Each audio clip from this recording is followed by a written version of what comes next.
ಈ ಸೇತುವೆಯನ್ನ ನಟ್ಟು ಮತ್ತು ಬೋಲ್ಟ್ ಇಲ್ಲದೆ ನಿರ್ಮಿಸಲಾಗಿದೆ. ಈ ವಿಶ್ವವಿಖ್ಯಾತ ಸೇತುವೆ ಇಂದಿಗೂ ಕೂಡ ಉದ್ಘಾಟನೆಯಾಗಿಲ್ಲ.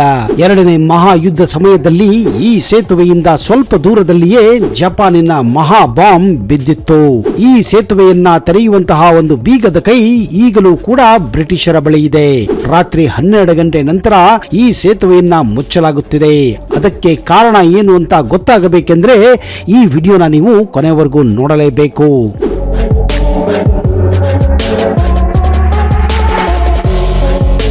ಪ್ರಪಂಚಾದ್ಯಂತ ಅನೇಕ ಸೇತುವೆಗಳಿವೆ.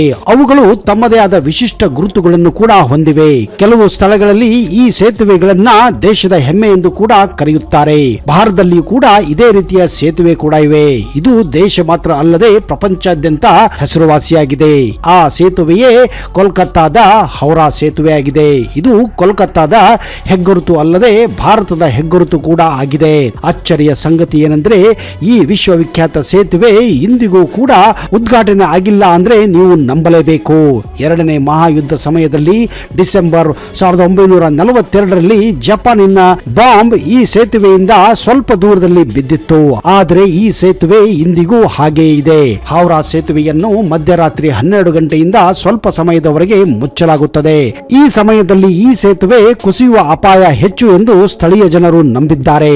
ಈ ಹೌರಾ ಸೇತುವೆಗೆ ಸಂಬಂಧಿಸಿದಂತೆ ಅನೇಕ ಕಥೆಗಳು ಪ್ರಚಲಿತವಾಗಿವೆ. ಮಧ್ಯರಾತ್ರಿ 12 ಗಂಟೆಯಿಂದ ಸ್ವಲ್ಪ ಸಮಯ ಟ್ರೈನ್ ಸಂಚಾರ, ಕಾರಿನ ಸಂಚಾರ, ಕೆಳಗಡೆ ದೋಣಿ ಸಂಚಾರ ಹಾಗೂ ಪಾದಚಾರಿಗಳ ಸಂಚಾರವನ್ನ ಸಂಪೂರ್ಣವಾಗಿ ಬಂದ್ ಮಾಡಲಾಗುತ್ತದೆ. ಬ್ರಿಟಿಷರ ಪ್ರಕಾರ ಹೌರಾ ಸೇತುವೆಯನ್ನ ಕೇವಲ 2 ಕಂಬದಲ್ಲಿ ನಿರ್ಮಾಣ ಮಾಡಲಾಗಿದೆ. ಭಾರ ಹೆಚ್ಚಾದ್ರೆ ಸೇತುವೆ ಕುಸಿಯುವ ಸಾಧ್ಯತೆ ಹೆಚ್ಚಿರುತ್ತದೆ. ಹೌರಾ ಸೇತುವೆಯನ್ನು ನಿರ್ಮಾಣ ಮಾಡಿದ್ದ ಇಂಜಿನಿಯರ್ ಒಂದು ವೇಳೆ ಹೌರಾ ಸೇತುವೆ ಕುಸಿಯೋದಾದ್ರೆ ರಾತ್ರಿ 12 ಗಂಟೆಗೆ ಕುಸಿಯುತ್ತದೆ ಎಂದಿದ್ದರಂತೆ. ಇದೇ ಕಾರಣಕ್ಕೆ ಈ ಸೇತುವೆಯನ್ನ ಈ ಸಮಯದಲ್ಲಿ ಸಂಪೂರ್ಣವಾಗಿ ಬಂದ್ ಮಾಡಲಾಗುತ್ತದೆ.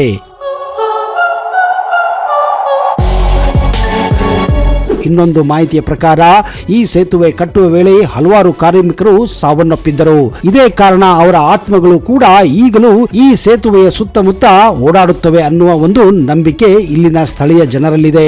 ಒಂದು ವೇಳೆ ರಾತ್ರಿ 12 ಗಂಟೆ ಸುಮಾರಿಗೆ ಯಾರೇ ಪ್ರಯಾಣಿಕರು ಈ ಸೇತುವೆ ಮೇಲೆ ಹೋದರೆ ಭೂತಗಳು ಆ ಪ್ರಯಾಣಿಕರ ಮೇಲೆ ಆಕ್ರಮಣ ಮಾಡಿ ಅವರನ್ನ ಸಾಯಿಸುತ್ತವೆ ಅನ್ನುವ ಒಂದು ವಿಚಿತ್ರ ನಂಬಿಕೆ ಇವರಲ್ಲಿದೆ. ಅಷ್ಟೇ ಅಲ್ಲದೆ ಇದಕ್ಕೆ ಪುಷ್ಟಿ ಕೊಡುವಂತೆ 1979ರ ಮಧ್ಯರಾತ್ರಿ ಕೆಲವು ಘಟನೆಗಳು ಕೂಡ ಇಲ್ಲಿ ನಡೆದಿದ್ದವು. ಇದರಿಂದ ಸರಿಸುಮಾರು 12 ಜನ ಮಧ್ಯರಾತ್ರಿ 12 ಗಂಟೆಗೆ ಈ ನದಿಯಲ್ಲಿ ಬಿದ್ದು ಸಾವನ್ನಪ್ಪಿದ್ದರು. ಆದರೆ ಇಲ್ಲಿನ ಸರ್ಕಾರ ಈ ಎಲ್ಲ ನಂಬಿಕೆಗಳನ್ನ ಅಲ್ಲಗಳೆಯುತ್ತದೆ.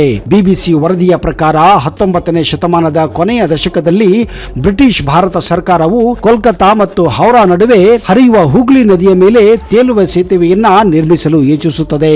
ಇಂದಿನ ಹೌರಾ ಸೇತುವೆ ಇರುವ ಸ್ಥಳದಲ್ಲಿ ಬಂಗಾಳದ ಜನರು ಪುರೋನೋ ಸೇತುವೆ ಎಂದು ಕರೆಯುವ ಒಂದು ಹಳೆಯ ಸೇತುವೆ ಇತ್ತು. ಇದು ಪಾಂಟೂನ್ ಸೇತುವೆಯಿಂದ ಮಾಡಲ್ಪಟ್ಟ ಸೇತುವೆಯಾಗಿತ್ತು. ಇದನ್ನು 17ನೇ ಅಕ್ಟೋಬರ್ 1874ರಲ್ಲಿ ಉದ್ಘಾಟನೆ ಕೂಡ ಮಾಡಲಾಗಿತ್ತು.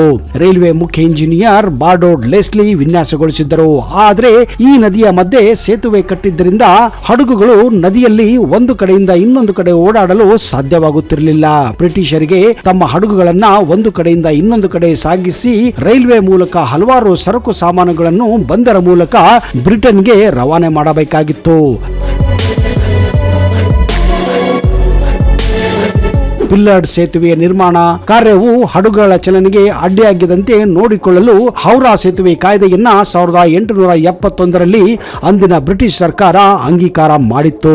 ಹೌರಾ ಸೇತುವೆಯ ನಿರ್ಮಾಣದ ಕಾರ್ಯವು 1936ರಲ್ಲಿ ಪ್ರಾರಂಭವಾಗುತ್ತದೆ ಮತ್ತು 1942ರಲ್ಲಿ ಪೂರ್ಣಗೊಂಡಿತ್ತು.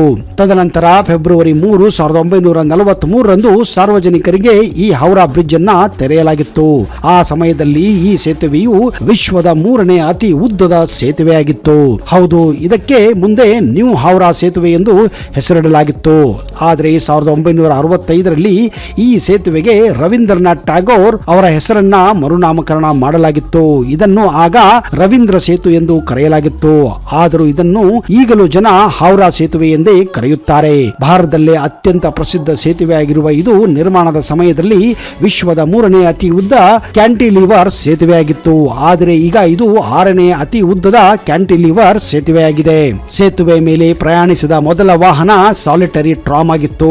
ಹೌರಾ ಸೇತುವೆಯ ತುದಿಯಲ್ಲಿ ಹೌರಾ ರೈಲ್ವೆ ಜಂಕ್ಷನ್ ಇದ್ದು ಇದು ಭಾರತದ ಅತ್ಯಂತ ಹಳೆಯ ರೈಲ್ವೆ ನಿಲ್ದಾಣ ಮಾಡಿದಂತಹ ಬ್ರಿಟಿಷರು ತಮ್ಮ ಸರಕು ಸಾಗಾಣಿಕೆಗೆ ಬಳಸುತ್ತಿದ್ದರು. ಆದ್ದರಿಂದಲೇ ಈ ಸೇತುವೆಯನ್ನ ಮುಂದೆ ಕೋಲ್ಕತ್ತಾ ಗೇಟ್ ವೇ ಎಂದೇ ಹೌರಾ ಬ್ರಿಡ್ಜ್ ಅನ್ನ ಕರೆದಿದ್ದಾರೆ. ಬಿಬಿಸಿ ವರದಿಯ ಪ್ರಕಾರ ಹೌರಾ ಸೇತುವೆ ಹುಗ್ಲಿ ನದಿಯ ಮೇಲೆ ಸುಮಾರು 1500 ಅಡಿ ವಿಸ್ತಾರದಲ್ಲಿ ಹರಡಿಕೊಂಡಿದೆ.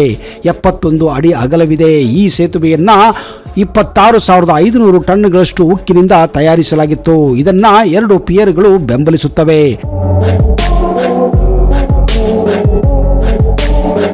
ಸೇತುವೆಯ ಪ್ರತಿಯೊಂದು ಪಿಯರ್ ರಸ್ತೆಯಿಂದ 90 ಮೀಟರ್ ದೂರದಲ್ಲಿದೆ. ಹೌರಾ ಸೇತುವೆ ನಿರ್ಮಾಣಕ್ಕೆ ಆಗಿನ ಸಮಯದಲ್ಲಿ ಒಟ್ಟು 333 ಕೋಟಿ ರೂಪಾಯಿ ವೆಚ್ಚವಾಗಿತ್ತು. ರಸ್ತೆ, ಬೈಸಿಕಲ್ ಮತ್ತು ಪಾದಚಾರಿಗಳೆಂದು ಒಟ್ಟು 8 ಪಥಗಳನ್ನ ಈ ಒಂದು ಸೇತುವೆ ಹೊಂದಿದೆ. ಸೇತುವೆ ವಿಶೇಷ ಲಕ್ಷಣವೇನೆಂದರೆ ಇದನ್ನ ಸಿಂಗಲ್ ನಟ್ ಅಥವಾ ಬೋಲ್ಟ್ ಇಲ್ಲದೆ ನಿರ್ಮಿಸಲಾಗಿದೆ. ಇದನ್ನ ರಿವಿಯೆಟ್ಗಳು ಒಟ್ಟಿಗೆ ಹಿಡಿದಿಟ್ಟುಕೊಂಡಿವೆ. ಹೌರಾ ಸೇತುವೆ ವಿಶ್ವದಲ್ಲೇ ಅತ್ಯಂತ ಜನವಿಡ ಕ್ಯಾಂಟಿನಿಯರ್ ಸೇತುವೆಯಾಗಿದ್ದು ಇಲ್ಲಿ ಪ್ರತಿದಿನ 1 ರಿಂದ 1.5 ಲಕ್ಷ ವಾಹನಗಳು ಮತ್ತು ಅಸಂಖ್ಯಾತ ಪಾದಚಾರಿಗಳು ಸಂಚಾರ ಮಾಡುತ್ತಾರೆ. ಈ ಹೌರಾ ಬ್ರಿಡ್ಜ್ ಅನ್ನ ಮುಖ್ಯವಾಗಿ ಚಿಕ್ಕ ಮತ್ತು ದೊಡ್ಡ ಹಡಗುಗಳು ನದಿಯ ಮೂಲಕ ಹಾದು ಹೋಗಬೇಕೆಂದು ಇದರ ನಿರ್ಮಾಣ ಮಾಡಿದ್ದರು. ಹೀಗಾಗಿ ಹೋಗುವಾಗ ದೊಡ್ಡ ದೊಡ್ಡ ಹಡಗುಗಳು ನದಿಯ ಮೂಲಕ ಈಗ ಹಾದು ಹೋಗುವಾಗ ಮಧ್ಯದಲ್ಲಿ ಈ ಬ್ರಿಡ್ಜ್ ತೆರೆಯಬೇಕಾಗಿತ್ತು. ಅದಕ್ಕಾಗಿ ಒಂದು ರಹಸ್ಯಮಯ ಬೀಗ ಕೂಡ ಇತ್ತು. ಆದರೆ ಬ್ರಿಟಿಷರು ಭಾರತಕ್ಕೆ ಸ್ವಾತಂತ್ರ್ಯ ಕೊಟ್ಟ ನಂತರ ಈ ಬೀಗದ ಕೈಯನ್ನ ಭಾರತ ಸರ್ಕಾರಕ್ಕೆ ಕೊಟ್ಟಿರಲಿಲ್ಲ.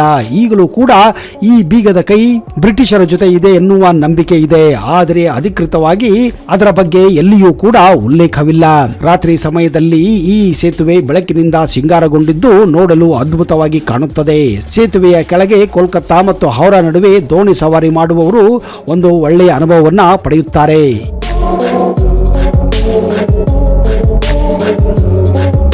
2011ರಲ್ಲಿ ತಂಬಾಕು ಉಗುಳುವುದರಿಂದ ಸೇತುವೆಯ ಪಿಲ್ಲರ್ಗಳು ತುಕ್ಕು ಹಿಡಿಯಲು ಪ್ರಾರಂಭಿಸಿದವು ಎಂದು ಬಿಬಿಸಿ ವರದಿಯೊಂದು ಬಹಿರಂಗಪಡಿಸಿತ್ತು. ಇದರ ನಂತರ ಈ ಸೇತುವೆಯನ್ನ ಉಳಿಸಲು ಉಕ್ಕಿನ ಕಾಲುಗಳಿಗೆ ಫೈಬರ್ ಗಾಜಿನಿಂದ ಮುಚ್ಚಿಸಲಾಗಿತ್ತು. ಅಷ್ಟೇ ಅಲ್ಲದೆ ಲಕ್ಷಾಂತರ ಪಾರಿವಾಳಗಳು ಈ ಸೇತುವೆಯ ಹಲವಾರು ಭಾಗದಲ್ಲಿ ತಮ್ಮ ಗೂಡುಗಳನ್ನ ಮಾಡಿಕೊಂಡು ಕಂಡಲ್ಲಿ ಹೊಲಸು ಮಾಡಿ ಈ ಸೇತುವೆಗೆ ಇನ್ನಷ್ಟು ಹಾನಿಯನ್ನು ಉಂಟು ಮಾಡುತ್ತಿವೆ ಎನ್ನುವ ಮಾಹಿತಿ ಬಹಿರಂಗವಾಗಿತ್ತು. ಇದಕ್ಕಾಗಿ ಇಲ್ಲಿನ ಸರ್ಕಾರ ಈ ಸೇತುವೆ ಮೇಲೆ ಉಗುದಂತಹ ತಂಬಾಕನ್ನ ಮತ್ತು ಪ್ರಾಣಿಯ ಹೊಲಸನ್ನ ಸ್ವಚ್ಛ ಮಾಡಲು ಪ್ರತಿ ವರ್ಷ ಈ ಸೇತುವೆ ಮೇಲೆ 10 ರಿಂದ 15 ಲಕ್ಷ ಖರ್ಚು ಮಾಡುತ್ತಿದೆ ಎನ್ನುವ ಮಾಹಿತಿ ಇದೆ. ಆದರೆ ಮಮತಾ ಬ್ಯಾನರ್ಜಿ ಸರ್ಕಾರ ಈ ವಿಷಯದಲ್ಲೂ ಕೂಡ ಗೋಲ್ಮಾಲ್ ಮಾಡಿದೆ ಎನ್ನುವ ಇತ್ತೀಚಿನ ಮಾಹಿತಿ ಬಹಿರಂಗವಾಗಿದೆ. 2005ರಲ್ಲಿ ಈ ಸೇತುವೆ ನಡುವೆ ಒಂದು ದೊಡ್ಡ ಕಾರ್ಗೋ ಹಡಗು ಈ ಸೇತುವೆ ಮಧ್ಯಭಾಗದಲ್ಲಿ ಡಿಕ್ಕಿ ಹೊಡೆದು ಸಿಲುಕಿಕೊಂಡಿತ್ತು. ಇದರಿಂದ ಅಪಾರ ಪ್ರಮಾಣದ ಹಾನಿ ಕೂಡ ಈ ಸೇತುವೆಗೆ ಆಗಿತ್ತು. ಹೌರಾ ಸೇತುವೆ ಸಾಂಸ್ಕೃತಿಕವಾಗಿ ಬಹಳ ಮಹತ್ವದಾಗಿದೆ. ಈ ಸೇತುವೆಯ ಭವ್ಯತೆಯು ಹಲವಾರು ಚಲನಚಿತ್ರ ನಿರ್ಮಾಪಕರಿಗೆ, ನಿರ್ದೇಶಕರಿಗೆ ತಮ್ಮ ಚಿತ್ರಗಳನ್ನ ಚಿತ್ರೀಕರಿಸಲು ಪ್ರೇರಿಸಿವೆ. ದೋ ಭೀಗಾ ಜಮೀನ್, ನೀಲ್ ಆಕಾಶ್, ಚೈನಾ ಟೌನ್, ಅಮರ್ ಪ್ರೇಮ್, ರಾಮ್ ತೆರಿ ಗಂಗಾ ಮೇಲಿ ಮುಂತಾದ ಹಿಂದಿ ಚಲನಚಿತ್ರಗಳಲ್ಲಿ ಹೌರಾ ಸೇತುವೆ ಕಾಣಿಸಿಕೊಂಡಿದೆ. ಇತ್ತೀಚಿನ ದಿನಗಳಲ್ಲಿ Yuva, Parineeta, The Namesake, Love Aajkal, Barfi, Gunday ಮುಂತಾದ ಚಲನಚಿತ್ರಗಳಲ್ಲಿ ಈ ಸೇತುವೆ ನೀವು ಕಾಣಬಹುದಾಗಿದೆ.